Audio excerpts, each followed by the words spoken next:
How's it going, guys? Welcome back to TheBlueShifting and welcome back to... I don't even know anymore. I finished the Benoi route last time and it was... strange is probably the best word for it. I mean, it was okay. I mean, it really brought some interesting questions, and thank you so much to those of you who posted in the chat rooms on Discord. I was able to get some answers about the way that the faith system works in the game, specifically like in the tabletop game. But it really kind of clarified like what they're going for, and it's funny because like it is very much in line with kind of what I was saying before. The faith is more based on the purity and the genuineness of the individual rather than like specifically the right faith. It's like any one faith is specifically right. It's just the ability to have faith and to believe in something pure and good. It's a little more powerful than it's depicted in Dresden Files when it comes to direct confrontation, but very much along the same lines. I wonder which came first. It feels like all these universes could actually kind of flow together very well. It's really interesting. But regardless of that, let's jump back into it. So we're heading to what I think is ultimately the climax of this, is the battle between the Anarchs and like internal battle of the Anarchs and the role of the Camarilla in that, and what on earth am I gonna do? We may end up having one more night, I'm guessing. I don't know, it's night 16. I don't know if they have a specific set number we're shooting for. But there's a good chance we'll probably be able to wrap up Frank's story, I think. I don't know if we're going to be able to finish somebody else's. So we'll just have to find out how our courtier ends up looking. So without further ado, let's jump right into it.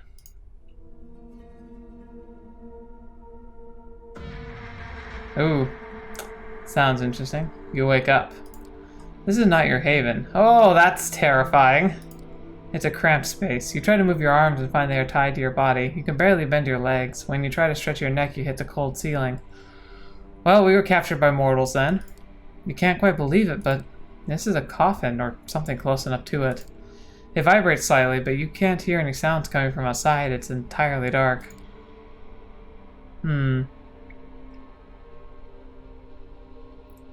try to break out. You kick the front of the container. The only reaction is a dull metallic sound. You try using your fist, but there's not enough room to get a good punch in.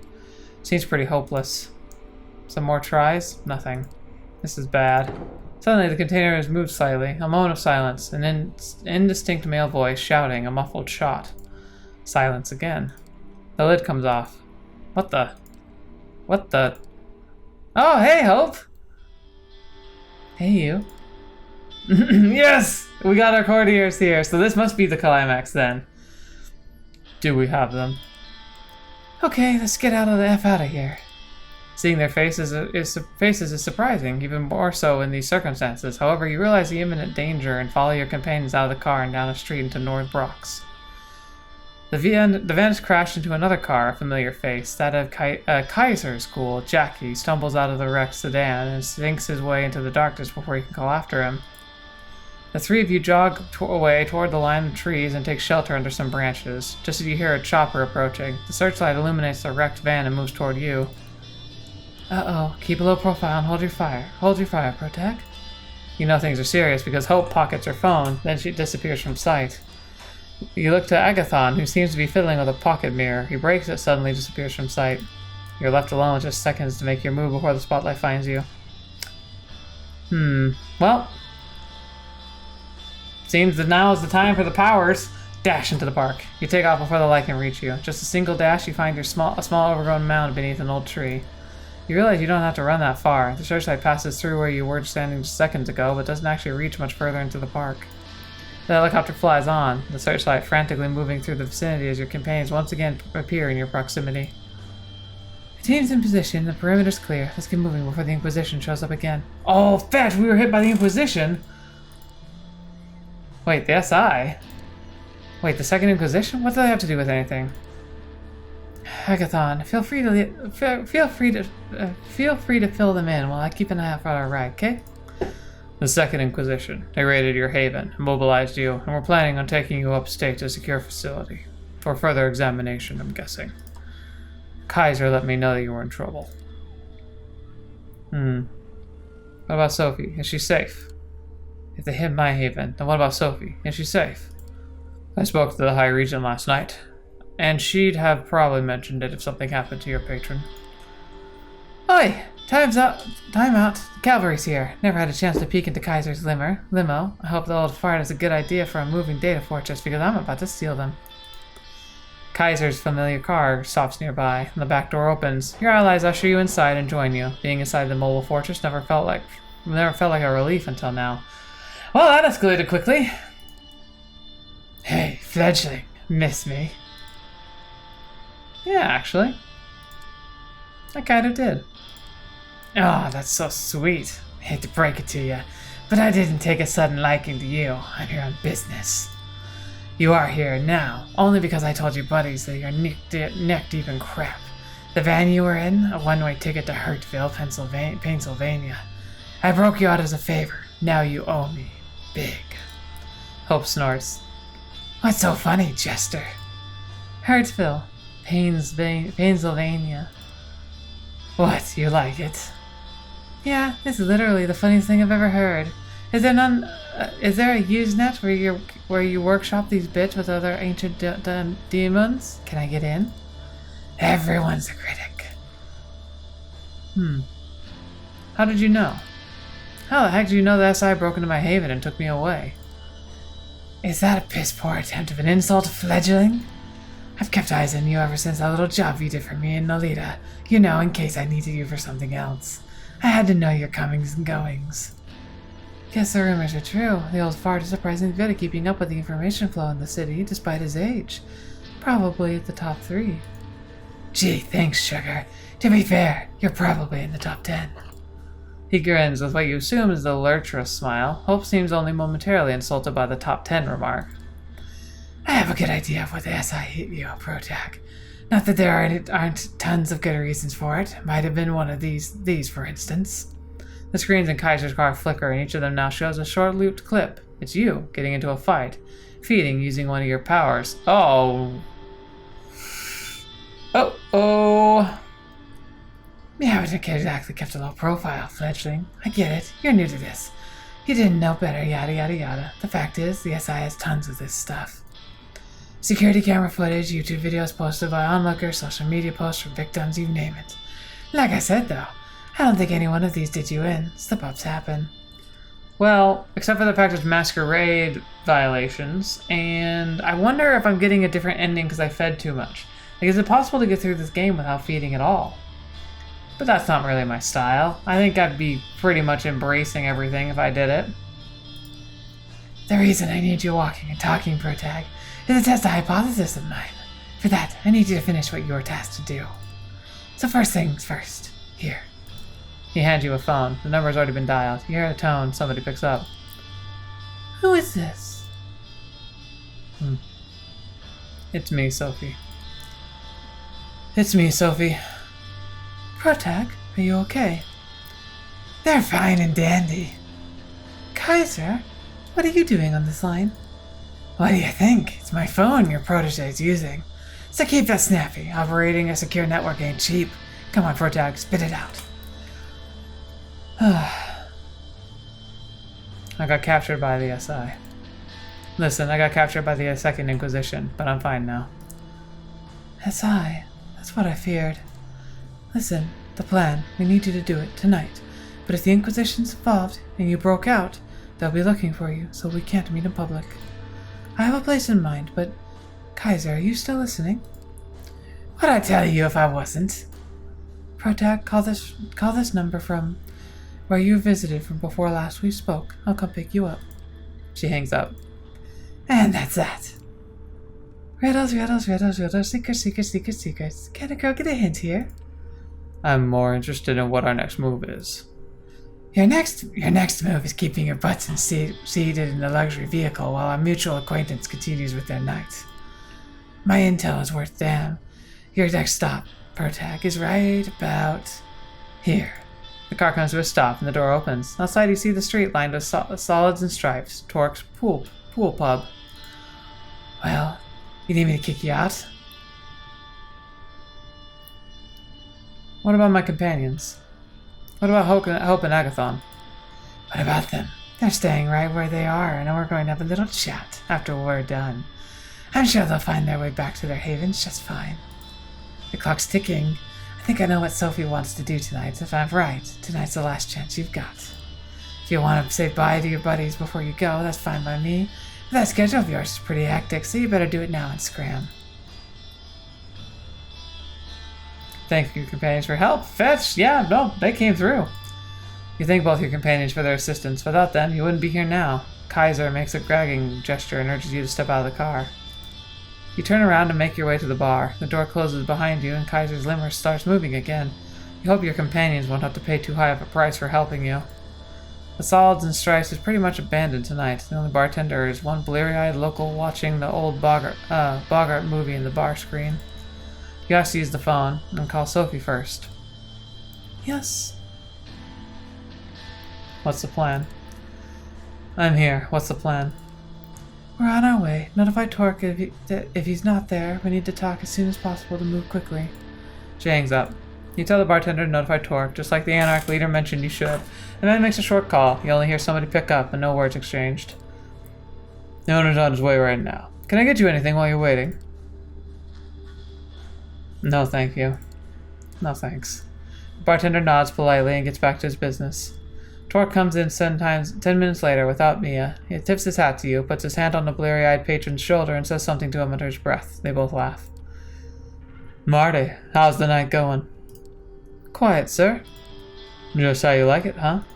Well, Protag, I believe you wanted me here for a reason. Let's hear it.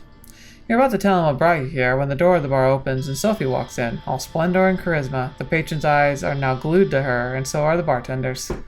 Torque isn't happy with the sight. Well, this isn't what we agreed on, Protag. Care to explain? We had to improvise. Things got complicated. We had to improvise.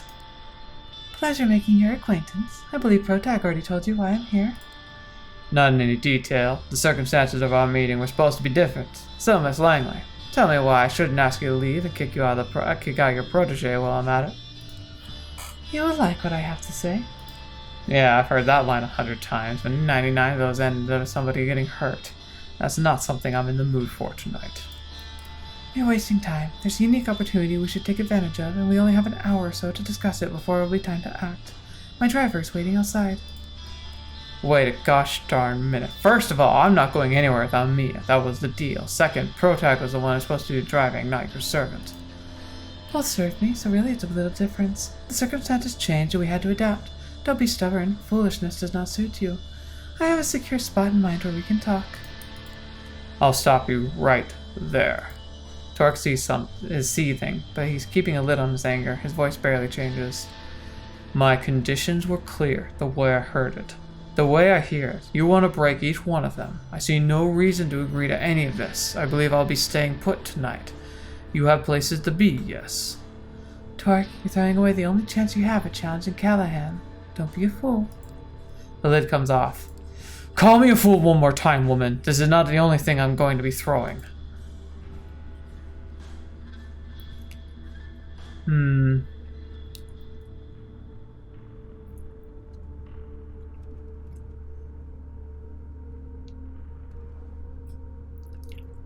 You're both acting like children. You need to put your differences aside and see the other's point of view. Both Sophie and Torque glare at you. No powers, just their personas are enough to make you feel like you'd prefer to be anywhere else but here. Who the F do you think you are? There's only one child here, Protag. You're the patron, Langley. What does that tell us? What are you implying, you insolent? Shots break the front windows and the flashbang goes off in the room, changing the bar into a space of white light and ringing noise.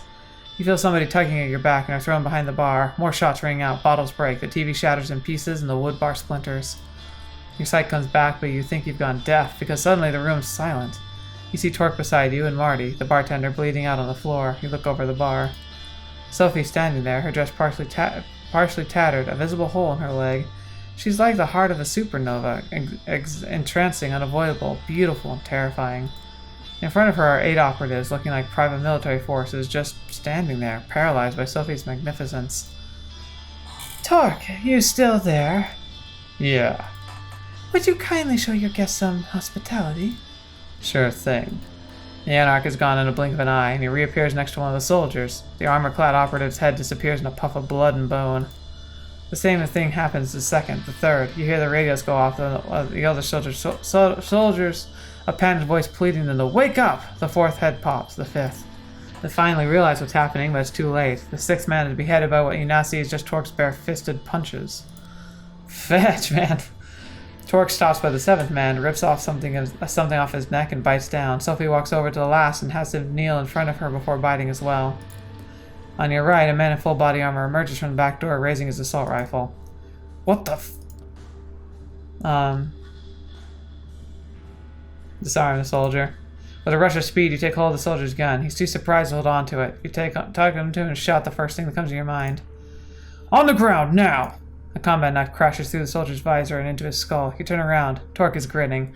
He mouths something under his breath. You can hear the exact words. Still got it. Langley. Sophie wipes her mouth of blood and looks at him. The meeting's still an item. Yes. I'll take it. Splendid. Torque walks behind the bar and checks the bartender. You see the Anarch open his own wrist and feed blood to the wounded man. Drink up, Marty. It'll make you feel better. Now get the heck out of here away from Mia. She's coming. She'll know what to do. Torque? Yeah, coming. Back door. Protect, come on. You step back in an alley behind the bar, leaving 10 bodies and one grievously wounded ghoul behind.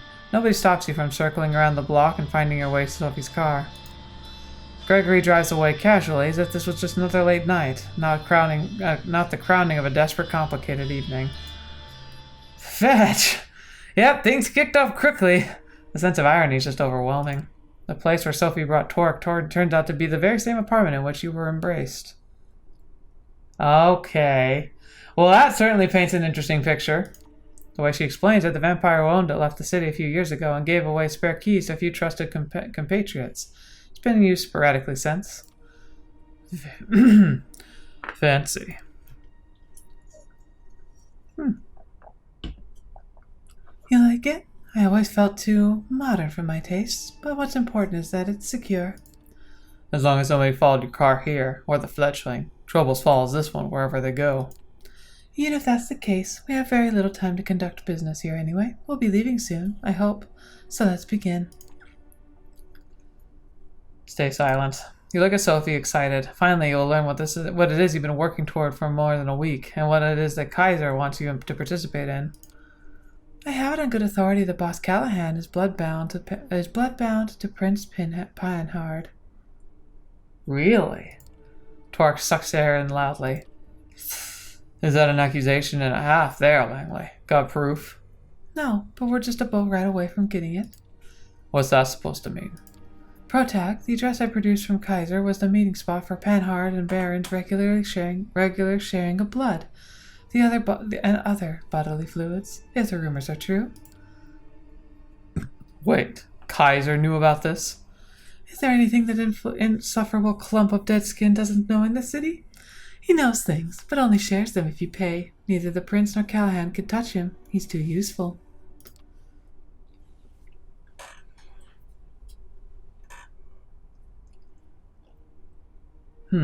Kaiser said saving me was in his interest. Kaiser said something about having plans for me, that he wanted to make this meeting happen. That can't be good, right? That's an interesting point. I think Kaiser might be as interested in shaking up the status quo as we are. A chaotic landscape makes for a great market for him, unlike a static one. I don't like playing into that creep's hands, but at least now I know I'm doing it. The devil you know and all that. What was the address he gave you? They meet regularly on Ellis Island. In fact, their next scheduled meeting starts in just half an hour. Hot darn. Guessing you want to crash the meeting. Why? So you can see the proof for yourself, so that I can make sure too, and so that I have extra pair of eyes for Panhard to consider when I present her my ultimatum. The prince must abandon her seat and leave New York City. She can go wherever she pleases, but if she stays, the entire court will know, and the next prince might not look favorably on her past. Dealing with anarchs, especially so closely, is a punishable offense in the Camarilla, as I'm sure you've heard. So I did. Torque strokes his beard and looks intently at Sophie. What exactly are you trying to accomplish here? Say you remove Panhard, and then I remove Callahan. Then what? Torque, did you ever wonder why Callahan is keeping you in check? Because I wondered why the prince condemns anarchs during her visit to Elysium, but doesn't allow the ivory tower to challenge you. She or they have engineered the status quo not for the good of the sex, but for private gain. They keep us all in line because that lets them hold on to power that much longer. And your goal is what? To make the Cold War turn hot? Not a great plan. You cammies will get your butts kicked out of New York in no time. If you anarchs manage to organize, which I doubt you will, at any rate, it's a risk I'm willing to take. I don't stand alone in this. The entire operation has been years in the making. Of course. You needed a wild card to pull it off. Torque, I'm offering you a chance to square things with Callahan, to level the playing field. If we get rid of these two, we can start on equal footing at the next stage of this dance macabre.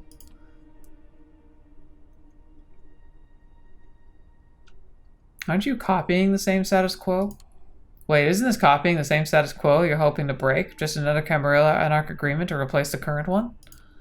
Well, for one, I don't expect to sleep with Torque to seal the deal. Huh, fair enough. Also, I understand if your intention, this is just an alliance of convenience, a ceasefire for common benefit, not a lasting peace treaty. Did I get that right? Exactly. So you see, Protag, it's nothing like the current arrangement. It's quite the opposite. Wiping the slate clean. You know, after all these years spent in Callahan's shadow and taking part in all the kindred dick measuring contests, I should expect a ruse, some ploy to kill me at an out-of-the-way place. That's our inherent paranoia talking. My gut tells me it's time to get the show started. I do hope you have a boat nearby, Langley. Sophie smiles mischievously. I think I'm dead. Because there's footage of me not being super subtle, I think I'm actually getting the axe at the end of this. I think if I had played my cards right and not drunk blood very much, or if I did, it was like the more secure way, like not killing anybody, maybe I could have a happy ending, but I'm guessing I'm dead. So, of course I do. He's waiting for us by the pier. Lead the way then. Moonlight's burning. The three of you leave the apartment and walk toward the pier. Nobody seems to be following you. You get on a small patrol boat and double time it through the Hudson cold, dark waters. Out of the places in New York City where the Prince and the Baron could meet, it's the Ellis Island, a landmark with a dark past, a museum on one hand, a dilapidated piece of history on the other.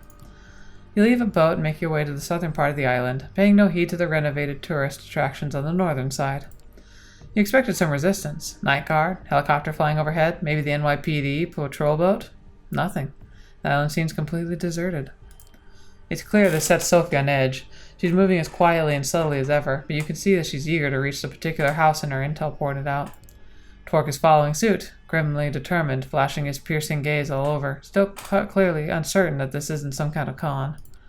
Finally you see it, light coming from a window in one of the buildings at the edge of the island. The three of you creep slowly closer to the building and take a look inside the window.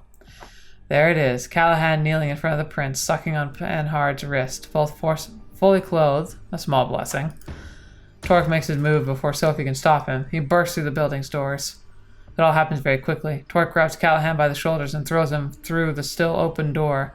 Callahan hits the ground hard. Torque appears on top of him and starts punching. You effer, you piece of crap! Stop! The prince's voice takes hold for just long enough to make Torque relent, which the Baron uses to the fullest. He shoves Torque off himself and tries to bite down. Prince, call off your lapdog. Langley, what is the meaning of this? The two anarchs break apart, both wounded, but neither is quite done yet. They look at one another with pure hatred. Kill the bee, Helen, but leave the fledgling to me. Right after I deal with this crap stain, I'm gonna... A shrill, unpleasant laugh fills the air. You know who it belongs to. Oh, fetch. So entertaining, truly. It feels almost a shame to break up this spectacle, but alas... Thomas. Who the F is this joker? Ah, yes, I don't believe we've met, though I did hear a lot about you, Mr. Torque. My name is Thomas Arturo, and I... Callahan uses the moment of uncertainty to strike. He's still too slow for Torque, who throws the boss into the lawn where the two exchange blows again. Ahem. Helena, if you'd be so kind as ask your friend not to hurt our guest too much. Callahan, do not hurt him. Don't kill him. This time, Callahan comes out on top and grabs Torque in an iron hold. Your companion struggles but can't quite break away. I will not be denied, Helena. Not this time. You will do as I command. And she will do as I command her, Douglas, old boy. What? Like I was saying before, I was so rudely interrupted. I feel like I need to break up this little spectacle. It's been going on far too long. You think you're so smart, Langley. You and your clique figured out that there was something fishy going on here all on your own. But you were always working with just a piece of the puzzle. Wasn't she, Protag? Sophie looks to you, shocked and disappointed. This is not happening. This is not happening? Oh, I assure you, this is no fever dream. Though it might seem to you like a nightmare. To think this was all put into motion by me chatting with your sire. Surreal, isn't it? You hear a scream and a curse. It's Callahan, whose arm has been nearly ripped from his body. Torque breaks out of the Baron's grip, but doesn't continue the attack. Instead, he's at the edge of the water in the blink of an eye and disappears into the Hudson. The only trace of him left is his fedora. Leave. I wish I could do a British accent. I think he's British. Leave him. Why can't you just trust the actors to play their roles? No matter. Problem for another night. He'll reach his allies. He'll tell everyone of this. Let him. And why not? Nobody will believe him. Besides, his nights are numbered now that he's in the SI's sights. Sophie looks at you. How could you, Protag? I saved you. Arturo suddenly appears next to her and slaps her in the face. Did you hear anything I said, Miss Langley? Nothing. It's not them. It's me. Me. Thomas, what? No, shut up. Shut up. I'm talking now. You played this game all wrong. You were playing on the one board, but you're just a pawn on another bigger board. See? You never realize the people at the top simply flip the chessboard over and punch you in the face whenever they don't like how the game is going. He motions to the remaining kindred. But the thing is, you weren't even adept at playing the game you knew, Protag. Just another pawn, placed on the board by my associate. You thought they were your pieces since you took them in, but who gave you that idea? You return to the night when you were judged by Prince Panhard, the woman in red, Sophie, somebody speaking to her, a man in glasses, the man standing before you now. This is cruel. We know what's going to happen. It's only somebody would speak up for the poor child, eh? They could be a useful tool for the Camarilla. Terror creeps onto Sophie's face.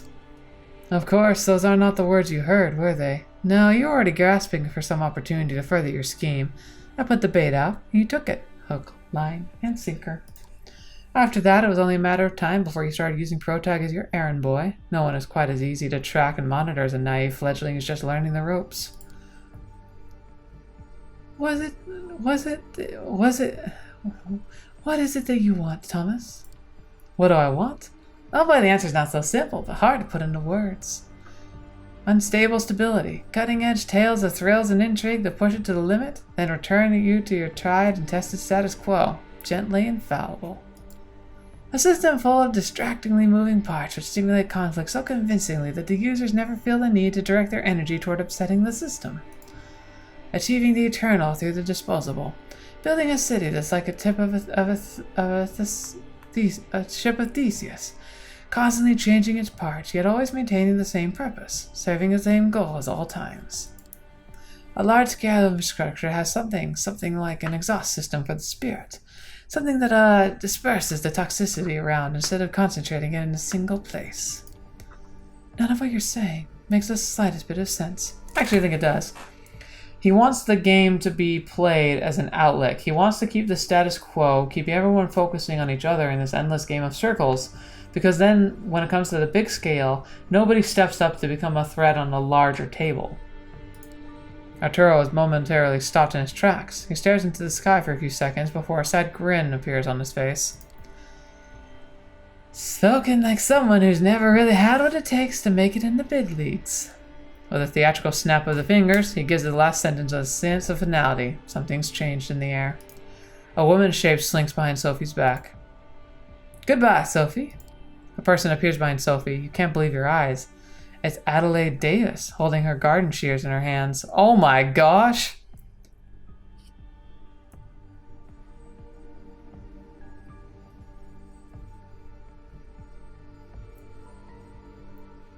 Adelaide's probably going to hate me for this, but I'm going to try and save Sophie.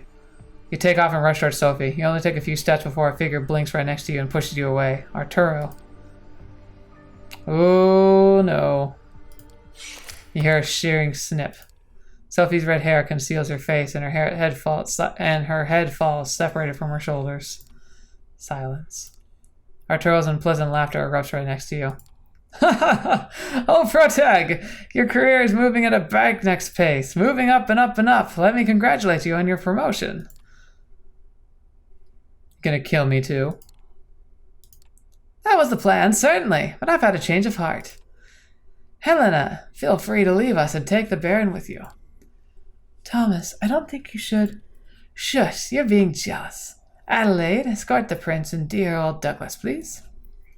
Sure thing, darling. You are left alone next to Sophie's body. Try not to look, but it's hard to ignore her lithe frame decomposing in front of your eyes. Her red dress is like a cloth thrown over a mummified corpse. Congratulations! You've won this little game. You set out on a suicide mission and successfully brought down the power-hungry wannabe tyrant, even if it probably wasn't the way you imagined. Now you're free to enjoy paradise again, life after death, immortality, eternal youth. What they didn't tell you what they didn't tell you is, of course, living in paradise is inherently sinful when not everyone can partake. But you have time to learn how to live with sin, don't you? He takes a melancholy look at the city skyline surrounding him, the Statue of Liberty, the lights of Manhattan shimmering in the distance. You know, New York taught me to believe in fate. My own life began right here, and it began with utter despair. My first instinct was to drown myself in books and keep reading and reading until literature gave me the piece of wisdom I needed to go on. Personally, I find reading a silly hobby in retrospect. I always had this minuscule hope that the next sentence I'd read could finally bring me salvation, but it never did. It only gave me fuel for this elevated, righteous, intellectual suffering. But the more I read, the easier it was for me to boil every paragraph down into a power relationship. The characters' influence over each other, the writer trying to impress the reader, etc. The strings everyone pulls started to look like strands that weave into the fabric of fate, and once I saw its beauty, I got teary-eyed. My architect instincts kicked into overdrive. I didn't have to submit to fate. All I had to do was cooperate with it and wait for my time to shine. Give it my input whenever needed and tell it to trust me to do more. Thomas steps over what's left of Sophie, wiping his glasses with an elegant cloth from his pocket. And it did. Fate led me to look after this city. With my architect's tools, I started quietly shaping the streets and corridors, while Kaiser and his ilk shaped the information flow. And amid many tools this process gave me, one of them was a way to reliably come up with useful agents like you. The method I used were crude at the time, but the route was there. All you had to do was follow it. Some people write rulebook passages, and others plain city arteries. In the end, the effect is the same. Someone always follows. He puts on the glasses and gives you a long, hard look. I've grown fond of you. You've done so well. Even when that idiot Callahan tipped off the Inquisition, you still escaped. I like that kind of resourcefulness. I could use that kind of resourcefulness. He uncovers his wrist. So take my blood. Just enough so we can start off on the right foot, as a sign of good faith. A sign that you're ready to play in the big leagues, ready to behold the sights I've prepared for you. What do you say, Protag? Oh, interesting. So I don't even get a choice, it just ends there. Fascinating! I didn't think we were going to end this today, but we did. So I think it was a bad ending, though. But I wonder. I'll have to look into this more and see. Maybe I'll try and do a blitz run on my own before I do the rap party for this, which will be next Friday. I'll do a rap party for it. I might not see all the endings because I'm guessing that a lot of it's fairly similar, but I'll try and go through the other routes and see if I can get a good ending by not drinking anyone's blood, unless I absolutely have to, which effectively means not using my powers. Could be a little interesting, but I want to see how it plays out for myself. And man, this was fun. What a fun little dip into this universe, eh? I mean, like, again, it's something I've always been curious about, and with Bloodlines 2 coming out this year, I'm absolutely planning on playing that. That'll cover it on my channel, but I'll play it on my own for sure. I was really excited. So again, thank you. I said before at the very, very beginning of the series, the publishers for this game gave me a copy of it and asked me to play it on my channel. So thank you so much, and thank you for giving me the opportunity. It was really a pleasure to go through, and I think you've got a great game here. I hope you keep making games like this. Visual novels are good. I'd be interested to see if there are more Vampire the Masquerade episodes to come out. And ultimately, yeah, I hope that you continue to make games like this. The art style is phenomenal. I will say that much already. Like, it was a pleasure just like looking at this game. Definitely a shorter one, but I'm really interested to see some of the other paths, especially the Anarch path. And now I'm a lot more keen on it because I kind of like the Anarchs. And I want to see how you approach this all from the other perspective. I imagine you work a lot more with Torque, which could be really fun. So I think that's going to be my next playthrough. And then finally, I'll probably wrap it up with the, it's the what do they call it? They're just like the different style of vampire. But I think it's ultimately going to be the same as this one, just maybe a slightly different flavor. But yeah, we'll have to see how this all plays out. So thank you guys so much for being here today. Thanks so much for joining me for the conclusion of Vampire the Masquerade. Fetch, that means I have to come up with something new to play next week. But I'm sure we'll have a great announcement for that coming up very shortly. Well, I guess, yeah, because I usually announce it when I do my rap party. So when we do the rap party next week, I will let you know probably what's happening next. Of course, if you have suggestions, you can go to my Discord channel, link in the description down below, where you can leave. I have a section for VN recommendations. It's just an archive where I can keep recommendations easily. I also keep a chart and I read your comments, so if you want to leave comments, you can do that as well. But Discord is the best place to stick it because then it's not going anywhere. It's a great archive. It holds onto it all for pretty much ever. And it makes it easy to see. And it also lets other people comment whether or not they agree with you. This is a good way to kind of scale things and how you all are feeling on the channel. But again, thank you so much for spending your time here with me. Thank you so much for joining me in Vampire the Masquerade Coteries of New York. And until the next video watching me, I hope to see me next. I'll see you there.